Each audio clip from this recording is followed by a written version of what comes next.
નમસ્કાર દર્શક મિત્રો, હું છું રૂપલ લુણીચિયા. સંપૂર્ણ ન્યૂઝમાં આપનું સ્વાગત છે.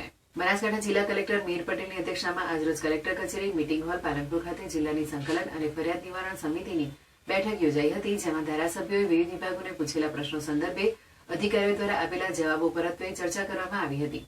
આ બેઠકમાં જિલ્લા કલેક્ટર દ્વારા મળેલ વિવિધ રજૂઆત બાબતે સંબંધિત અધિકારીઓ પાસેથી રિવ્યુ લઈ કામની પ્રગતિનો અહેવાલ ચકાસ્યો હતો, તેમજ જરૂરી સૂચના અને માર્ગદર્શન આપ્યું હતું. બેઠકમાં વિવિધ પ્રશ્નો બાબતે આવેલ રજૂઆતો સંદર્ભે તમામ પ્રશ્નોના ઝડપી નિરાકરણ માટે જિલ્લા, તાલુકા અને ગ્રામ્ય કક્ષાએ સંબંધિત વિભાગ અને અધિકારીઓ સાથે સંકલન કરી ઝડપથી કામ પૂર્ણ કરવા કલેક્ટર મીર પટેલે જણાવ્યું હતું.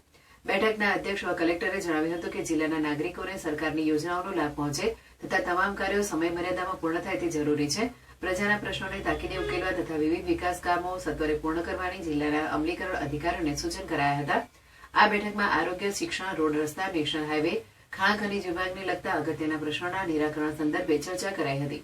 બેઠકમાં પાલનપુર ધારાસભ્ય અનિકેતભાઈ ઠાકર, ધાનેરા ધારાસભ્ય માવજીભાઈ દેસાઈ, દાંતા ધારાસભ્ય કાંતિભાઈ ખરાડી, કાંકરેજ ધારાસભ્ય અમૃતજી ઠાકોર, જિલ્લા વિકાસ અધિકારી એમ.જે. દવે, પોલીસ વડા પ્રશાંત સુંબે, અધિક જિલ્લા કલેક્ટર સી.પી. પટેલ સહિત જિલ્લાના અમલીકરણ અધિકારીઓ ઉપસ્થિત રહ્યા હતા.